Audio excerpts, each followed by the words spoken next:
Intoxicados, haciendo fuego.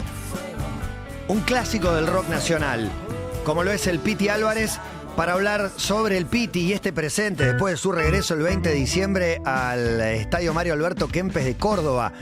Impresionante, un show que tuvo de todo en la previa. Se podrá hacer, no se podrá hacer, le da, no le da, lo termina, no lo termina, empieza, no empieza. Bueno, de eso y de la vida increíble que ha tenido Piti Álvarez, vamos a hablar con Darío Pagano. Bienvenido, Darío, gracias por venir. Autor de este libro que se llama Piti, con prólogo del Piti Álvarez. Mostrá tu brazo primero, para darle el estatus de... Mirá, es espectacular ese tatuaje. Ponchámelo a Darío, ponchámelo a él. No, al otro. Ahí está tatuado Piti Álvarez en el brazo, porque sos fan de Viejas Locas. ¿De qué edad, Darío? Bienvenido. ¿Cómo andás, Matías? Bien. Bueno, una más estar acá, gracias. Gracias, loco. Soy fan de que tengo uso de razón. ¿Cuándo escuchaste por primera vez?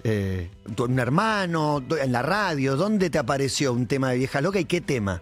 ¿Con cuál entraste? Mis tíos me empezaron a ritualizar con Álvarez año 1997. Eras un bebé vos. Hombre. Sí. Y de entrada, entró la Balubi de entrada. Sí, rompió todo. Bueno, y llegué a Álvarez por un recital en Autopista Center, un viejo reducto. Me vi a los redondos ahí. Como decía el Indio Solari, un galpón infame que puede albergar muchas almas. Muy lindo. Bueno, y fui a ese recital y dije... ¿Quedaste pegado con la imagen de él como frontman o ves eso que te pasa, que sos chico y ves un cantante y te quedás, viste, helado viéndolo al chabón? Álvarez te imanta, es una persona hipnótica, un chabón con un halo casi divino. Y los fans, bueno, esto me lo dijo el Foca, el primer manager de Viejas Locas, de 10 personas que iban a ver a Viejas Locas, 9 volvían. Por la propuesta artística y también por Álvarez, que era un frontman impresionante. Bueno, tenemos el autor del libro de Piti y la analogía surge sola, porque así como hay maradonianos y está el Diego, creo que le cabe ese término. El más maradoniano más o menos se ajusta al espíritu que tiene Darío respecto de Piti, ¿no? O sea, no lo juzga, mira el fenómeno, lo admira, lo ama, lo quiere incondicionalmente. Bueno, y desde ahí vamos a hablar de esto. Y la condición esa, si querés, maradoniana, que yo entiendo que nuestros grandes ídolos la terminan teniendo. Sí. Le pusimos el nombre por Diego, pero me parece que hasta Charlie también la tiene. Sí. Esa condición, vos con 14 años, ¿podías notar que había algo más ahí, digo, en esa fiesta que era un show de Viejas Locas en los 90? Yo entré primero por la propuesta artística, por esa faceta. Después, el derrotero de Álvarez fue poniendo de manifiesto otras aristas por las cuales generalmente los medios le entran, porque es más fácil. Es más fácil hablar del Piti desconado, del Piti que... El personaje. Su consumo de drogas. Esas cosas... Entregó mucho material entregó para ese consumo también. Totalmente. Sobre todo a principios de los años 2000.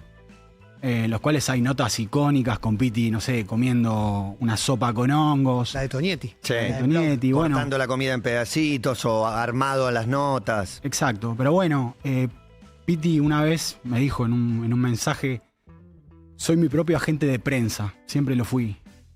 Si vos te pones a observar, a hacer una genealogía de las notas de Piti, hay una que es clave. El chabón tiene un accidente, tenía un Fairline, tremenda nave, y choca ahí en Lugano, no sé, se mete dentro de un kiosco. Y llegan los medios y le dicen, che, Piti, ¿qué pasó? Lo agarran ahí, en Fraganti. El chabón dice, choqué contra un elefante rosa. Los medios... Maradoniano. Exactamente, los medios que querían entrarle por ahí podían entrarle. Y después, obviamente, que es un artista consagrado, ¿no es cierto? ¿Y cuándo lo conociste vos? ¿Cómo lo conociste y cómo es tu vínculo con él? Actualmente el vínculo es... yo empecé a hacer este libro, a bosquejar este libro. Me acerqué, como siempre digo, a la familia, Viejas Locas Intoxicados, que la verdad que gratitud eterna. Me dotaron primero me recibieron, cuando yo pensé que no lo iban a hacer. Y después me dotaron de un montón de materiales, afiches, fotos, bueno, testimonios muy valiosos que están en el libro. Y después, bueno, cuando ya empecé a tener estos acercamientos, dije, bueno, me quiero acercar a Álvarez para poder hacerle unas preguntas. Dicho sea de paso, la situación de Piti era distinta. Yo estoy hablando un poco post pandemia. y Piti no se podía tener mucho acceso a él. Claro, bueno, hay un hecho que no se puede eludir, que es que mató a una persona en el 2018, no sé en qué momento fue preso, si fue instantáneo, sí, ¿no? Desde ahí no salió hasta ahora. Sí, es muy hermética la situación también judicial de Cristian. Sé lo que saben la mayoría, que estuvo preso, que después pasó por el dispositivo Prisma, y que después le dieron prisión domiciliaria. Eso es lo que se sabe y lo que yo sé, no sé mucho más porque no. Claro. El libro está ceñido más que nada a la propuesta artística, al derrotero de Piti, ahora como solista también entra. Y también. Más artística que a su vida personal. No, o sea, me parece que lo que pasa con Piti es que es imposible Su propuesta decidirlo. artística es su vida. Exactamente. Su vida es su propuesta artística. Exactamente. ¿Y por qué crees que en esta cosa de decís que están las notas míticas? Lo que pasó con Piti, no te digo que lo podíamos más o menos anticipar, pero sabíamos que podía tener algún tipo de quizás tragedia, choque o lo que sea. ¿Por qué pensás que nunca lo ayudamos? ¿Por qué nunca, viste, cuando decíamos, mirá el Piti, qué personaje, jajaja? Pero nunca, no sé, por lo menos desde los medios no parecía venir una ayuda para Piti. Bueno, ¿No? Como que estábamos cómodos con ese Piti. me parece, sí, totalmente. Me parece que en la Argentina pasa eso. También pasa lo mismo que con Diego. Piti tiene el orden maradoniano de las cosas. Es una persona con sus claroscuros, una persona muy auténtica, excesivamente auténtica. Y lo que decís es cierto. O sea, en Argentina creamos ídolos, íconos, que después no los podemos bancar. Son casi Cristos crucificados. Piti, Maradona, Charlie, o sea, se le exige muchísimo desde lo artístico, desde lo estético, desde que siempre tiene que estar para los medios, siempre tiene que fabricar cosas. O sea, si no hay nada, bueno, vamos a buscarlo. ¿Qué hizo Piti esta semana? Y cuando él no le daba el piné para lo artístico o no producía un buen disco, buenas canciones, se lo abordaba desde el otro lado. Pero como te digo, él era su propio agente de prensa. Era un jugador de toda la cancha. Bien. Estamos hablando con Darío Pagano, autor del libro. ¿Y cómo surgió la idea del libro? ¿Cómo se te ocurrió a vos? Dijiste, capaz que no se copan, y se coparon todos. Bueno, en la pandemia empecé, el panorama apocalíptico que no solamente viví yo, sino que vivimos todos. Todos. Estaba encerrado en mi casa, tenía un bebito de 6 meses, aparte me había cortado el Aquiles, todo, un desastre. Y dije, bueno, empecé a escribir. O sea, en realidad me encontré con una agenda de recitales que había hecho de muy pendejo, que era una especie de bitácora. Muy exhaustiva en lo metodológico, en lo etnográfico. Yo de pibito, más allá de estudiar historia. Hay algo en nuestra adolescencia, por más que tengamos diferentes edades, de llevar el registro de los partidos que jugaste, de los recitales que viste. Los discos que tenés. Los discos que te viste, esas cosas de anotarlas, que ahora no sé si alguien lo hace en el celular, pero que después terminó siendo, ¿no?, el generador del libro. Exactamente. De hecho, abro el libro y veo desde flyers de Cemento o Club X a la gira Watusi en Gesell 98, o sea, también la gira de Viejas Locas en la costa. Exactamente. Bueno, es un Viejas Locas e Intoxicados. Piti Álvarez es un variopinto. No es un chabón que lo vas a abordar por acá. De hecho, cuando ya tenía el kiosquito armado, Viejas Locas, en los 90, en la cresta de la ola, el precursor del rock barrial, telonero de los Stones, el chabón en el 2000 se para Viejas Locas y arma Intoxicados. Decían, ¿qué estás haciendo? Sí, no, increíble. ¿Qué es lo que estás haciendo, Álvarez? O sea, ¿Y qué estaba haciendo? ¿Tenía alguna lógica o simplemente los espasmos son caprichosos o hay una estrategia? Él se deja llevar, es un chabón que va para donde le pinte. Lo que decís vos es muy certero. En el prólogo que escribe Álvarez, él cuando abre el prólogo me dice, lo principal es la estrategia. Piti Álvarez siempre tuvo una estrategia. La tuvo para despegar de las bandas del rock barrial, cuando el chabón compone Homero. Sí. Cuando el chabón compone Homero Un himno. como un tipo que es parte, clase postergada, clase popular, y compone desde las clases populares un himno para las clases populares. O sea, rompe con esa estructura tradicional del rock nacional que era el rock encumbrado, ilustrado, escribe sobre las clases populares. O sea, pinta una postal. Álvarez, desde su lado, desde su barrio, porque él siempre vivió en esos barrios, propone una nueva gramática del rock nacional. Inclusive, él me dice algo que es increíble. Me dice, Cuando yo hice Intoxicados o cuando empecé a componer las primeras letras con lírica grosa en Viejas Locas, se me empezaban a acercar los grosos. Charlie, Spinetta, Sí. bueno, hay registros varios de eso, ¿no es cierto? Calamaro. Y el chabón dice algo que es muy zarpado, dice, cuando se me empezaron a acercar, yo los vi como lo que eran, parte del público. En la carrera de Álvarez no hay jerarquías. Muy Él grosso, dice, muy yo no grosso. tengo ídolos. Mi ídolo es Chespirito. De hecho, le hizo una canción. Le hizo una canción, ¿no es cierto? El himno a Bolaños. Y él. No, pero eso lo hace invencible, indestructible. Que no está mirando para el costado. No, Está diciendo, me están mirando a mí, voy a hacer lo que se me cante. exactamente. Y rompe Viejas Locas con esa estética. La idea de. Lo que comenta él es que varios músicos de Viejas Locas no querían incorporar otros géneros, otras texturas, no querían incorporar reggae, rock and roll, hip hop. Querían el rock de barrio. Querían el rock, a ver, el rock barrial que ya en un punto había evolucionado porque Viejas Locas, cuando estaba a la cresta de la ola, tocaba re bien. Te volaba la peluca, vos ibas a ver a Viejas Locas y no era ir a ver una banda de barrio tradicional. Sí, sí, sí. Pero la lírica de esas canciones era distinta a lo que hizo Piti Álvarez después. Exactamente. Ahí ya con Especial, con el tercer álbum, empieza a bosquejar una nueva cartografía también. Lo bueno que tiene Piti también en esa época es que siempre habla de su barrio. El tipo tiene... Bueno, una vela, después cuando arranca Intoxicado cambia de género, es la pintura del barrio también, y me parece muy jugado. No sé qué sabés de ese momento, esa época, cuando empieza a hacer hip hop. Yo recuerdo a la prensa hablando bien de eso en particular, pero no sé internamente su público, cómo lo vivía. Él, bueno, mirá, decís algo clave también. O sea, el primer recital que da Intoxicados, creo que fue el 26 de mayo de 2001, yo fui Cemento. en Cemento.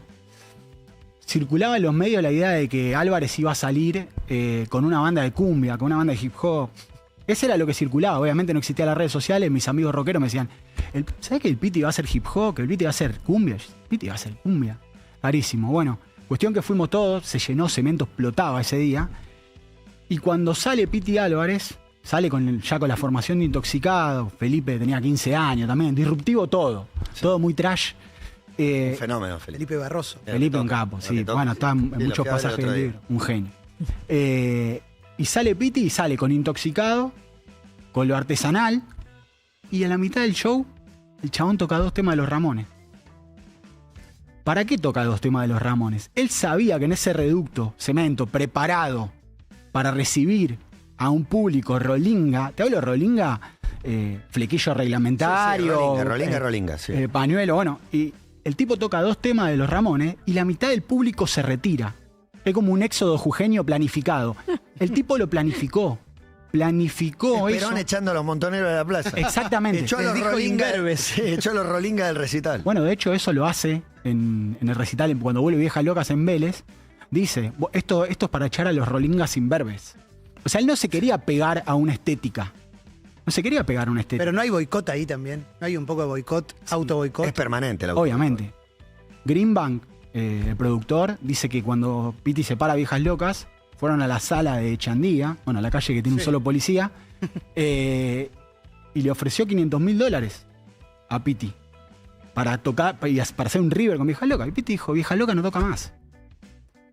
El chabón estaba muy seguro de su estética, de su lírica, del producto que estaba haciendo, que Intoxicados es un producto bárbaro, es un producto de festivales.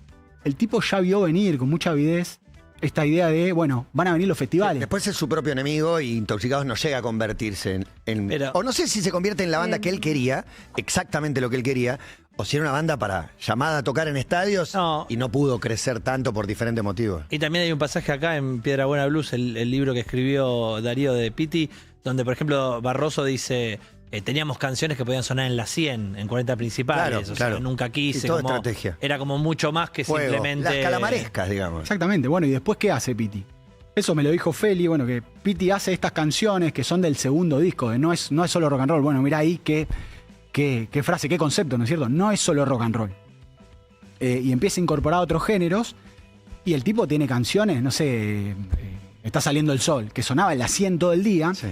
Y el tercer disco, En otro día en el planeta Tierra, ya tiene un sonido más indie, más íntimo. De hecho, me cuenta que graban las voces con un micrófono SM81 que es para los platillos de la bata. en la terraza de Ezequiel Araujo, que era el productor del otro show. Otro gran personaje que merece una biografía. ¿Y por qué lo graba con eso? ¿Para que suene más crudo? ¿Para que suene Porque más... él quería ese sonido indie. Quería un sonido más íntimo. Bueno, porque él todo el tiempo estaba experimentando. Felipe me lo dice, él jugaba. Él se copaba con una banda, ponele, le gustaba Mad, le gustaba Resistencia Suburbana. Y dice, lo más zarpado que hacía Piti era que se copaba con Mad, reciclaba los temas, los escuchaba, los orejeaba, y después sacaba temas mucho mejores que los de Mad. Ponele, en primer disco saca Un Gran Camping, Quieren Rock, no sé, Raptado, temas que podrían ser de Mad.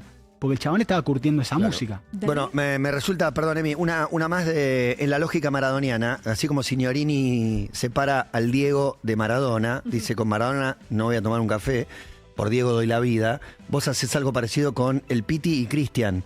¿Podrías explicarme la diferencia entre el personaje y la persona? Sí, a ver, entiendo que es que él mismo fabrica ese alter ego para poder afrontar. Para pasar límites. Sí, es una persona muy requerida, siempre está en la cresta de la ola. Vos agarrás la figura de Piti y podés analizar los últimos 30 años de historia argentina. El chabón agarra el primer estadio de Piti Álvarez, Viejas Locas.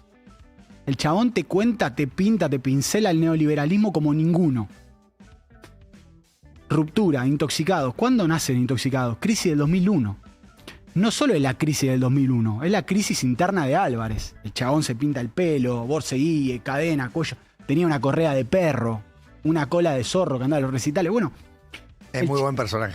No, es un personaje increíble. Muy buen personaje. Y el tercer estadio, yo lo veo ahora. No es casualidad que Álvarez esté volviendo ahora cuando hay un público que quiere una voz, un portavoz de alguien que le diga qué está pasando. ¿Qué es este desaguisado que está pasando en la Argentina? Alguien que me lo explique. Bueno, y ese faro existencial, artístico, es Piti Álvarez. De hecho, el neo-rollinguismo, que hay un montón de bandas que están resurgiendo. Restonas, no sé, Auto Robado, La Grecia. Qué bueno nombre. Rey Bruja, que son bandas que la están rompiendo, llenan un montón de lugares, el Teatro de Flores. Bueno, y su faro es Piti. ¿Quién va a ser el portavoz, el emperador de esto? Darío, vos lo que planteás para mí es una novedad, que es una persona que es una estratega de su carrera. O sea, lo planteás así, o sea, por lo que estás contando. ¿Le viste en algún momento alguna decisión que no fue, no te digo propia, sino que fue intempestiva, o mismo decir, no, con este no canto, no quiero tocar? No, creo que él es una persona que confía mucho en su producto. De hecho, si vos analizás, eso que preguntás está bueno, si vos analizás toda la línea cronológica de Piti en participaciones con otros artistas, el chabón, las participaciones que hace son con bandas chicas. No sé, aparecía tocando con Blue Motel, con Estelares, nunca tocó con banda grande, con la Mississippi. No iba a un estadio a cantar con Fito, más allá de que Fito lo invitó y está en un íntimo interactivo. No, y graba con Calamaro. Graba con Calamaro. Me acuerdo muchísimo de ese íntimo interactivo con Fito porque lo habían criticado muchísimo a Piti, cómo había cantado esa canción, y Fito salió en defensa. Y era un momento donde también tenía como el aval de estos grandes artistas del rock nacional. Bueno, ese lugar se lo hizo él. No es que un día, no sé, Spinetta dijo, che, voy a escuchar al Piti, un día voy a, no sé, lo dijo Fito, lo dijo... Sino que el tipo se hizo un lugar estratégicamente, como preguntabas vos, es una estrategia del tipo. Estar ahí en la cresta de la ola, no es que es casualidad. El tipo rompe con una lógica, con un kiosquito armado que tenía.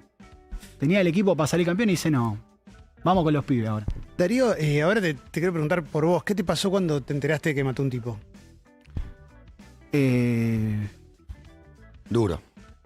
Fue durísimo. Yo laburé mucho tiempo en Lugano como profesor, laburaba en el turno noche, en el barrio Piedrabuena y en todos los sectores que tiene Lugano. Es un barrio muy guetizado, sobre todo el barrio Piedrabuena donde creció Piti. Yo laburaba ahí en el turno noche y ya había un derrotero de, ¿viste? De violencia. Es fácil decir, bueno, esto se veía venir. No, es un tipo que admirás mucho. Esa noticia no puede no impactarte, ¿viste? Por eso. Es durísimo. Nadie hizo nada para evitar este desenlace, este corolario. Obviamente que me hizo mucho daño. Sí, claro. Enterarme de lo que pasó. Pero entiendo que después también el hermetismo que hubo me ayudó a procesarlo de otra manera. No, después con el tiempo vas viendo los matices, pero en el momento es como, cuando te enterás una mala... Vuelvo a poner al Diego, ¿viste? ¿qué hizo esto? ¿Viste? Que querés que le vaya bien y solo escuchás malas noticias y te angustiás. También te quiero preguntar por el consumo, además de esto del asesinato, porque en un show, antes de un show de intoxicados, hace repartir volantes donde dice: estoy hasta la manija con la pasta base, no la puedo dejar, por favor no se metan nunca en esto, y después da un show tremendo, pero le advierte a su público, como tiene esa cosa medio entre autodestructiva y cuidadora. Eso fue terrible, fue en un show en noviembre de 2004, en Obras, aparte en Obras, él también en la cresta de la ola, y empieza a repartir esos volantes al público en la calle. Bueno, obviamente había gente que estaba repartiendo, y yo lo leo, era una especie de manifiesto, un volantito, y lo empiezo a leer, estaba con un amigo ahí. Y le digo, ¿qué onda? ¿Es un chiste? Es un... Claro, sí. No sabíamos, no entendimos bien. Bueno, cuestión que el tipo se estaba abriendo, o sea, se sentía acorralado por primera vez esa persona, viste que... Piti Álvarez, esas personas que parece que no le pasa nada. Era un tipo que vos lo ibas a ver al show y te imantaba, hacía cualquier cosa y estaba bien. Vamos a salir con este tema. En vez de salir, no sé, con Está saliendo el sol, le decía a la banda, ahora salimos con Ya no sos igual, de 2 minutos. Y salía bien. Sí. Entonces decís, a este tipo no le puede pasar nada. Y ahí cuando se empezó a verlo acorralado al tipo, esto no es casual. ¿Cómo se llaman estas drogas? Bueno, la pasta base. Drogas de la marginalidad. ¿Dónde estaban afincadas estas drogas? En los barrios postergados. Sí, claro. Piti es un etnógrafo de los barrios postergados. Él no se corrió, no se fue. Si Piti hubiera vivido en el enfrente del Alto Palermo como Charlie, no hubiera hecho estos registros. No, es curioso el paralelismo entre estrategia y nada impostado, porque la estrategia sugiere que el tipo diseña y piensa detalles, pero en las notas es el tipo más auténtico que hay. Es el que dice, yo hice esa pintada en el monólogo que dice viejas locas ahí arriba, y no me trepé, y te cuenta con una autenticidad única, te diría. Pero a la vez todo era una estrategia. Sí, claro. Él lo dice, es parte de la estrategia. Él siempre tuvo una estrategia. Lo recalca todo el tiempo porque yo creo que es cierto. No creo que haya sido improvisado, que Viejas Locas se haya hecho conocida en el mundo del under porteño, en esa época, en los 90, cuando había 1000 bandas. Él me lo dice. Esto es lo que nos hizo despegar de otras bandas. Los stickers en los bondi.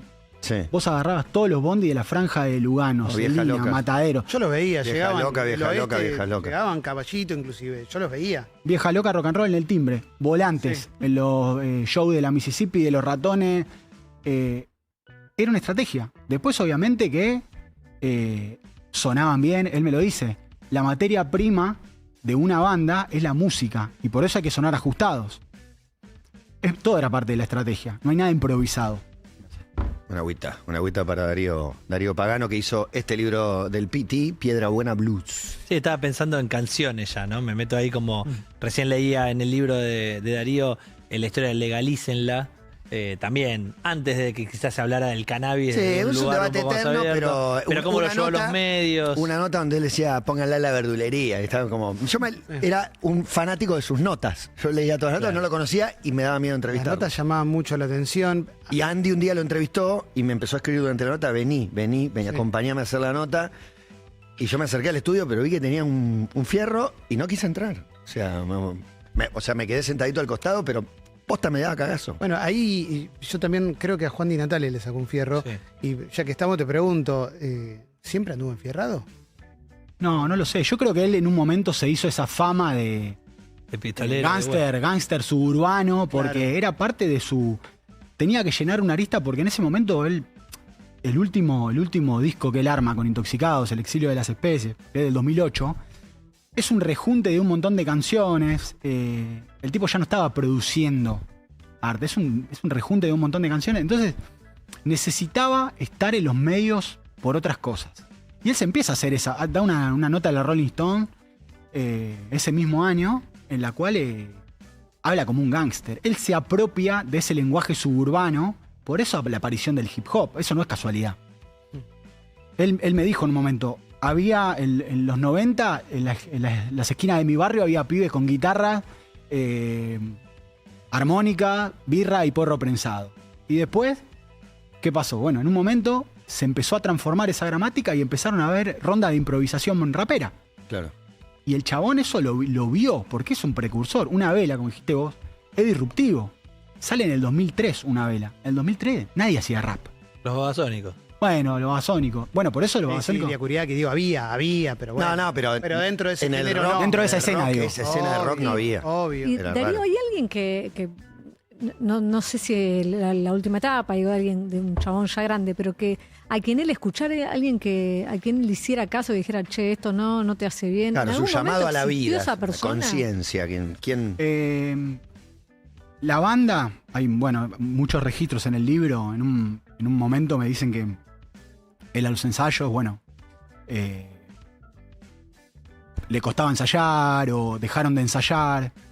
Y obviamente que no escuchaba, era una persona con una personalidad avasallante, no escuchaba lo que le decían el resto de sus compañeros. Obviamente que en el libro yo no hablo mucho de eso.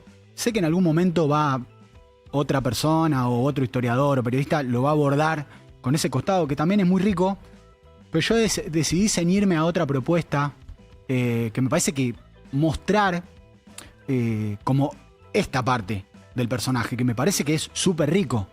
Se puede hacer del otro lado, seguramente es lícito, pero No, yo pero no el lo otro quise- está sobredocumentado, la parte policial. Y si aparte querés. todo, O sea, mucha gente le entró por ese lado. Por eso digo que es una estrategia. Claro, no, incluso yo me refería no solo a policial, sino como no se me ocurre una mejor palabra, pero digo de la parte más referente. autodestructiva, digo, Claro. alguien que te diga, che, no te está haciendo bien esto. Que tenga un Yoda. Hay alguien que escuche, Eso. que diga, no.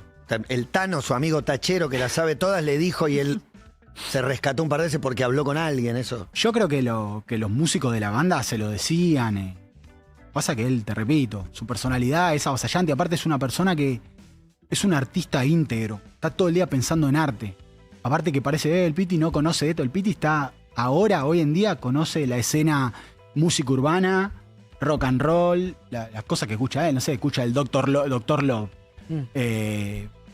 Que es un pibe que hace más música urbana. Bueno, y bueno, yo no lo Está al día con todo. Exactamente. Está muy metido. Bueno, es Darío Pagano que tiene el libro de Piti, lo pueden ir a buscar, a conseguir. Gracias, Darío, por venir. ¿Qué más tenés tatuado además de Piti en el brazo? Brazo derecho, solo Piti. Y ahí veo un The Wall, un Pink Floyd, un Dylan, Rolling los Stone, Stones, Dylan, sí, un sí. sifón. También espinetiano soy un poco. Espinetiano que le pidió un autógrafo a Piti. ¿Espineta? ¿Sí? Exacto. Es grosa Un esa, ¿eh? Sí. Pues me saqué una foto con Spinetta, cualquiera lo puede decir, cualquiera que haya estado cerca. Me pidió un autógrafo Spinetta. Es demasiado. Es un montón, es un montón. Bueno, gracias Darío, un placer. No, el Gracias, placer es loco. mío. Muchas gracias. Piti Álvarez sonó acá en el arranque. Podríamos haber puesto uno más de Piti, ¿no? Sacamos y ponemos, el huesito lo ponemos después. ¿Qué tema elegirías de Piti para poner? ¿Qué tema te representa de Piti? Para mí es de Viejas Locas vas a elegir. ¿De Viejas Locas? Sí, a mí me gustó Homero. Aparte que van a ser mi nene ahora, se va a llamar Homero, mi segundo hijo. ¿Y el primero se llama Cristian? Teseo, más griego. Teseo, pero está para seguir con la bueno. mitología. lector, muy bueno. Mitológico, sí. No, Homero o Nunca Quise, como dice Burbuja, el tecladista de él, que cuando llegó a la sala y trajo Nunca Quise, dijo, este hijo de puta, es el mejor tema que hizo. Tiene la fórmula. No Qué lo podían groso. creer. Aparte lo trajo así, tiró la maqueta ahí. Vístanlo. No, Vístanlo es buenísima. Tenés esos dos. ¿Y cuál elegiste, Gonzaconti? Mirá qué responsabilidad te tiro. Gracias, amigos.